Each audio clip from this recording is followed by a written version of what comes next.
एक बार युधिष्ठिर महाराज ने भगवान कृष्ण से कार्तिक मास के कृष्ण पक्ष में आने वाली एकादशी का नाम पूछा और उसकी महिमा। भगवान कृष्ण ने युधिष्ठिर महाराज को कहा कि हे युधिष्ठिर, राजाओं में श्रेष्ठ, कृपया कर इस बात को ध्यानपूर्वक श्रवण करें। कार्तिक मास के कृष्ण पक्ष की एकादशी का नाम रमा एकादशी है। रमा अर्थात लक्ष्मी, लक्ष्मी जी का नाम रमा है। तो समुद्र मंथन से लक्ष्मी जी का प्राकट्य हुआ दीपावली अमावस्या के दिन, इसीलिए उनके नाम से इस एकादशी का नाम रमा एकादशी भी रखा गया है। तो भगवान कृष्ण ने बताया कि ये सभी पापों को नाश करने वाली और आध्यात्मिक लोगों का मार्ग खोलने वाली एकादशी है।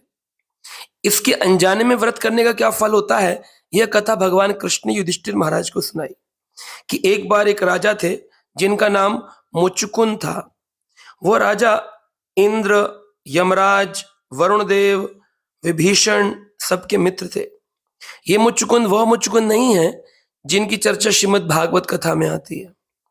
मुचुकुंद सत्यव्रत थे, सदैव मेरी भक्ति में संलग्न रहते थे। भगवान कृष्ण ने कहा बहुत ही भक्त थे, धार्मिक नियमों का सही से पालन करते थे, इसलिए उनके राज्य में कोई भी अशांति नहीं थी।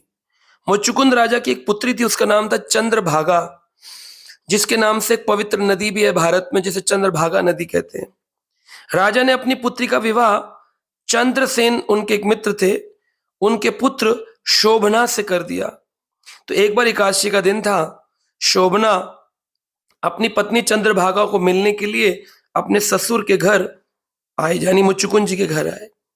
चंद्रभागा बड़ी चिंतित हो गई कि मेरे पिताजी जो हैं वो इतने दृढ़ व्रत हैं एकादशी को लेके कि सबको एकादशी रखवाते हैं। एकादशी को न खुद अन्न खाते हैं, न किसी को देते हैं, न किसी को अन्न के बारे में बात करने देते हैं, और न ही घोड़ों को, पशुओं को अन्न खिलाते हैं।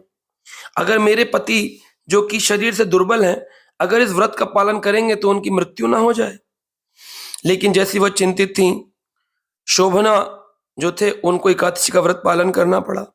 पूरी रात्रि कीर्तन होता था राजा के दरबार में, पूरी रात्रि भगवान की कथाएं होती थी। कथा कीर्तन करते करते सुबह हो गई। शोभना भूख के मारे व्याकुल हो रहा था। अब जब सुबह का सूर्योदय हुआ तो पारण करने से पहले ही उसकी मृत्यु हो गई। अब राजा मुचुकुंद जो थे वो अपने दामाद का अंतिम संस्कार किया, पुत्री को अपने साथ ही रख लिया, महल में रहने लग गई। और पुत्री तो क्योंकि बचपन से ही पिता के अनुसार एकादशी व्रत का पालन करती थी, लेकिन उनके पति नहीं करते थे जिनकी मृत्यु हो गई। अब अनजाने में एकादशी व्रत रखा, श्रद्धावान तो थे नहीं, केवल क्योंकि ससुर ने कहा और पत्नी भक्त है, उस परिवार में आए थे तो व्रत करना पड़ा जबरदस्ती। उसका फल क्या मिला? नरक की यातना नहीं मिली। कई बार लोग सोचते हैं एकादशी को अगर मृत्यु हो गई, एकादशी व्रत को अगर अनजाने में कर लिया तो हम धाम चले जाएंगे। नहीं, ये कथा बताती है, ब्रह्मवैवर्त पुराण के अंदर ये कथा आती है। तो इसमें बताया गया है कि जो उनके पुत्र थे शोभना चंद्रसेन के, वो एक ऐसी देवनगरी के अंदर चले गए जो कि थी मृत्यु लोक के अंदर ही, लेकिन पर्वत की चोटियों पे, मंदराचल पर्वत की चोटी के राज्य में रहती थी, मंदराचल पर्वत। तो मंदराचल पर्वत, कुछ लोग उसको कहते हैं कि स्वर्ग में था, कुछ लोग कहते हैं कि यह पृथ्वी के पहाड़ों पर था। जो भी है, लेकिन एक उच्च मंदराचल पर्वत की चोटियों पर उनको रहने का मौका मिला और वहां पर वह राज्य के शासक बन गए, यानी राजा बनकर जन्म हुआ। और रत्न जड़ित आभूषणों से सुसज्जित, वो ऐसा लगता था जैसे दूसरा इंद्र बन गया है, इंद्र के जैसी शोभा थी उसके राज्य की। एक दिन राजा मुचुकुंद के राज्य में शोभ शर्मा नाम के एक ब्राह्मण आए जो कि तीर्थ यात्रा करने के लिए निकले थे। राजा ने शोभना को देखा तीर्थ यात्रा करते हुए, और वह तीर्थ यात्रा में जब शोभना को देखा तो कह रहे ये तो हमारे राजा का दामाद है। पूछा कि आप क्या हमारे राजा के दामाद हैं? बोले हाँ, मैं उनका दामाद हूं। तो यहाँ कैसे पहुंचे? तो उसने सारा वृतांत सुनाया कि मेरी मृत्यु हो गई थी, ऐसा ऐसा हुआ।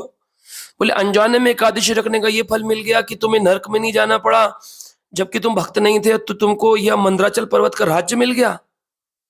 वापिस जाकर उसने कहा कि लेकिन एक प्रॉब्लम है, ये जो मंदराचल का राज्य है ये स्थायी नहीं है, परमानेंट नहीं है, ये कुछ ही काल में समाप्त होने वाला है, क्योंकि जितने एकादशी रखी है उसका फल इतना ही है, कुछ काल का सुख मिलेगा और फिर मैं नरक में जा सकता हूं। तो कई बार लोग सोचते हैं कि परमानेंट मुक्ति हो जाती है, ऐसे कर लो, तो नहीं, परमानेंट नहीं होती। उसके लिए क्या किया, उस ब्राह्मण को उसने कहा जाकर मेरी पत्नी को बताना। तो उनकी पत्नी को जब ये बताया गया तो वो समझ गई, भक्त थी, क्या करना है। शुद्ध हृदय वाले ब्राह्मण की बात पर विश्वास करते हुए उसने चंद्रभागा ने चलना प्रारंभ किया और वो चलते चलते एक आश्रम में पहुंची जो कि मंदराचल पर्वत की तलहटी में था। वामदेव जी का आश्रम था और उस आश्रम में पहुंचकर चंद्रभागा ने वामदेव जी को प्रणाम किया और पूछा कि मैं क्या करूं ऐसा।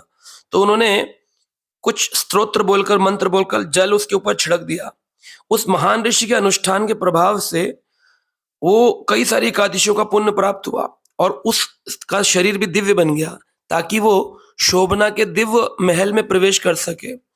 और चंद्रभागा ने अपनी यात्रा प्रारंभ रखी और वो मंदराचल पर्वत की चोटी पर पहुंच गई और अपने पति को पुकारने लगी। पति ने देखा ये आ गई है तो बड़े प्रसन्नचित होकर के उसको बुलाया और बोले कि आइए आइए, मैं तुम्हारा स्वागत तो करता हूं, लेकिन तुम एक बात जानती हो, ये स्थायी महल नहीं है, ये अस्थायी। कुछ समय बाद तुम्हें भी मेरे साथ नरक में प्रवेश करना पड़ेगा। तो बोले चिंता मत करिए, मैंने बचपन में से लेकर आज तक, क्योंकि एकादशी कम से कम 8 वर्ष की आयु से प्रारंभ कर देनी चाहिए, उससे पहले करें तो बहुत अच्छा है, लेकिन कम से कम 8 वर्ष की आयु के बाद तो अन्न खाने से पाप लगता है।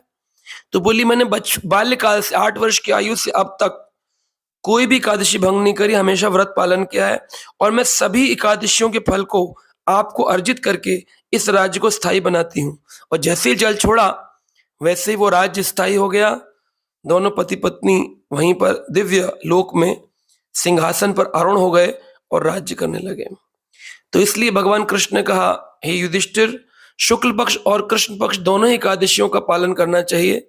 जैसे सफेद गाय हो या काली गाय हो, दोनों ही जो दूध देती है सफेद रंग का, वैसे ही चाहे काली कृष्ण पक्ष की एकादशी हो या शुक्ल पक्ष एकादशी हो, दोनों ही फल देती हैं भक्ति का, दोनों ही फल देती हैं नरक यातना से मुक्ति का।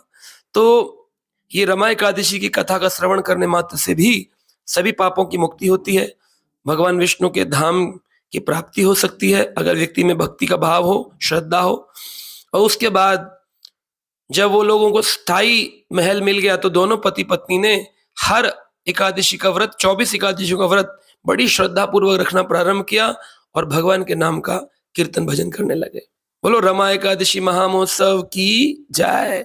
तो इस एकादशी पर विशेष रूप से अन्न नहीं खाना है, दीप दान करना है। जो भी व्यक्ति दीप दान नहीं करता है, ये दीपावली भी बनाई गई विशेष रूप से ताकि जो लोग दीपों का दान करने की जिनको आदत नहीं है, अनजाने में ही वो ठाकुर जी का दीप दान करें। तो कार्तिक का दीप दान रमा एकादशी पे विशेष दीप दान करना चाहिए। जितने ज्यादा दीप लगाएंगे, जितना ज्यादा दीपावली जैसा बनाए, क्योंकि लक्ष्मी जी का ये दिन है तो इसको बहुत अच्छे से इसको मनाना चाहिए। लक्ष्मी नारायण का पूजन, राधा गोविंद का पूजन, सीताराम का पूजन करना चाहिए और इसको बिल्कुल दीपावली की तरह बनाना चाहिए। दीपावली पर्व रमा एकादशी से प्रारंभ हो जाता है। इसकी व्याख्यान आपको हम दीपावली वीडियो में प्रदान करेंगे। हरे कृष्णा।